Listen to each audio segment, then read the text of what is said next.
Dear students, welcome back in the 13th video of chemistry for class 9 chapter number 2, that is matter around us pure.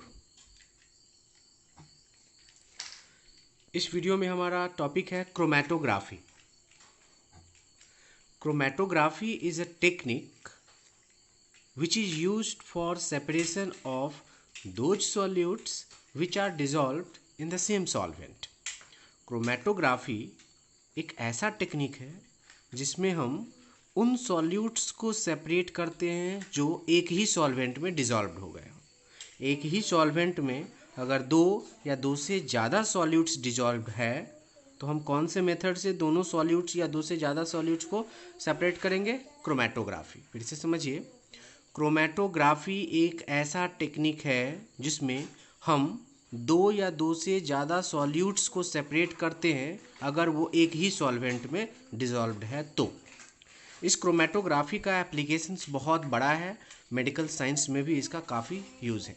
It is use to separate colours from a dye. Dye में हम जानते हैं कि die जो होता है वो mixture of colours होता है, तो डाई में जो डिफरेंट कलर्स होते हैं उनको सेपरेट करने के लिए हम लोग क्रोमैटोग्राफी टेक्निक का यूज़ करते हैं. It is also use to separate pigments from natural colour. Natural colour से पिगमेंट्स निकालना, जैसे हरे पत्ती से हरा रंग निकालना होता है.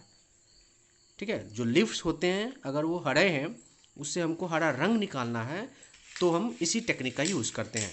It is also use to separate drugs from blood. अगर ब्लड में कोई ड्रग पहुंच चुका है या ब्लड में कोई पॉइजन पहुंच चुका है, चाहे वो सांप काटने से हो या भी किसी तरीके से हो, तो उसको डॉक्टर इसी टेक्निक से निकालते हैं. मतलब जो ब्लड में ड्रग्स पहुंच चुका है उस ड्रग्स को ब्लड से क्रोमैटोग्राफी टेक्निक से सेपरेट किया जाता है. सिंपल डिस्टिलेशन और फ्रैक्शनल डिस्टिलेशन, दो मेथड्स हम लोग और पढ़ेंगे इस वीडियो में. Simple distillation is a method to separate a mixture of two or more miscible liquids for which the difference in boiling point is more than 25 Kelvin.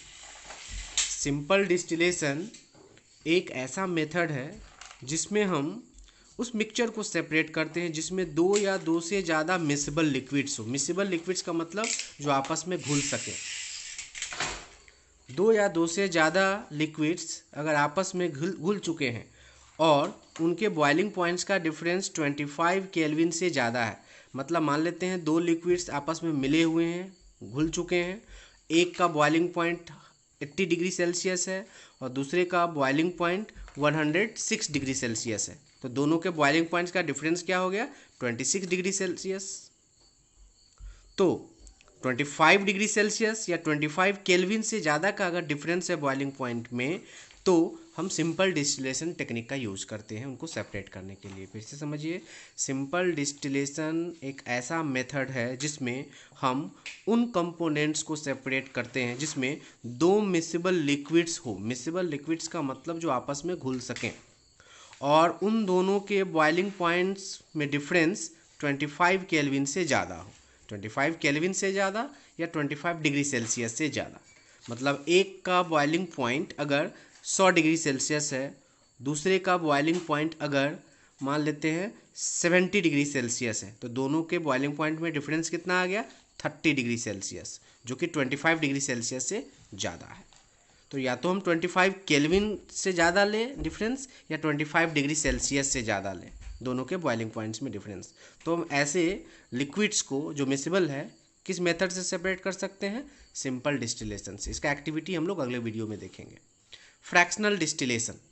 Fractional distillation is a method to separate a mixture of two or more miscible liquids for which the difference in boiling point is less than 25 Kelvin. इस simple distillation से थोड़ा अलग है.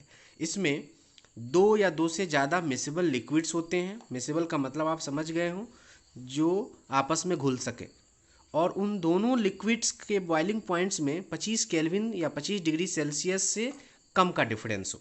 यानी एक का अगर मान लेते हैं दो लिक्विड्स है, दोनों मिसिबल है, एक का बॉइलिंग पॉइंट अगर मान लेते हैं 100 केल्विन है और दूसरे का बॉइलिंग पॉइंट मान लेते हैं 80 केल्विन है, तो दोनों के बॉइलिंग पॉइंट का डिफरेंस क्या हो गया? 20.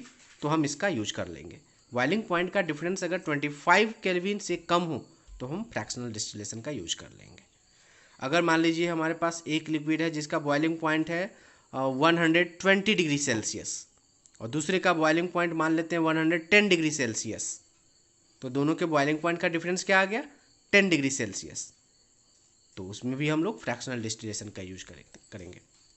तो ये मेथड्स है काफ़ी आसान। Thank you for watching this video.